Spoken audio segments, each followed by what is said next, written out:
Une mère de famille qui subirait un climat de grande violence.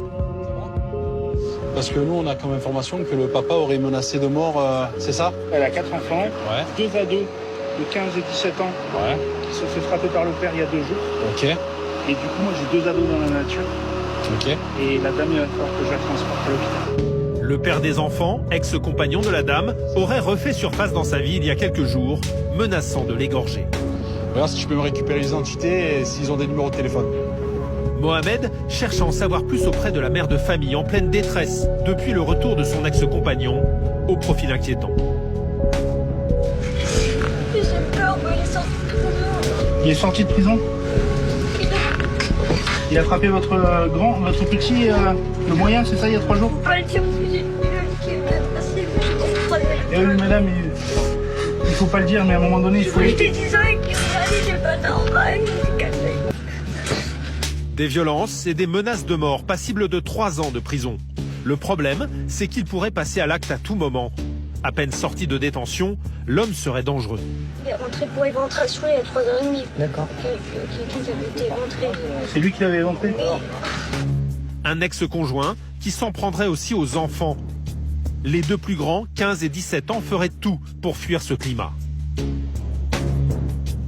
Moi, je veux savoir où sont vos 2 enfants, madame. Je sais pas, ils sont où, ils sortaient jusqu'à 4h30, 5h du matin, ils m'écoutent pas. D'accord. Est-ce qu'on peut avoir le numéro de téléphone des enfants, s'il vous plaît? Mohamed se charge de joindre les 2 ados pour les convaincre de revenir. Ça va, vous allez bien? Ah, oui, ça va, mais ma mère, elle va bien. Oui, ta maman, elle fait une crise d'angoisse, mais elle va être sûrement transportée à l'hôpital. Oui. Voilà. Par contre, est-ce que tu peux venir rapidement récupérer les clés de chez toi? Maintenant, là? Ouais, ça serait bien. Le plus jeune confirme que leur père a bien été violent. Et comment s'est passé hier avec ton papa? C'est mon frère, il m'a frappé. C'est à toi qu'il a frappé ou c'est à ton grand frère? Non, c'est à moi. Ok, mais tu vis avec ton papa ou tu vis avec ta maman? C'est juste que je voulais aller un peu chez mon père. Ok.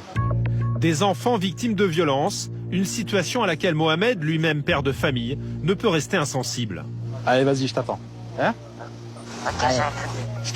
Je te remercie. On essaie de tout faire pour les protéger. Et oui, ça me touche. Hein. On est humain. Hein.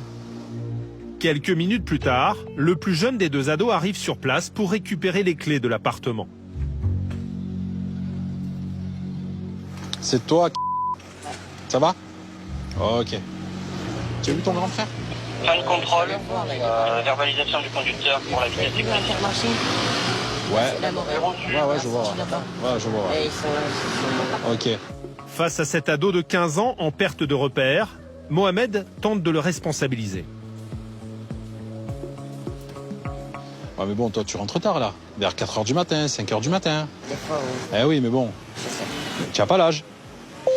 Tu as le temps encore. J'aime la CNTV. Pour faire des bonnes soirées, tu as encore le temps. Ce soir, l'adolescent dormira chez lui au lieu de traîner dans la rue. En attendant, sa mère est conduite à l'hôpital. Tu dois faire un bisou à ta mère? Rassure-moi, s'il te plaît. Et tu lui dis que tu rentres pas tard? La mère de famille a été placée en observation avant de rentrer le lendemain. Son ex-mari a été convoqué au commissariat pour s'expliquer. Des violences familiales en forte augmentation, plus 20% l'an dernier sur le Var.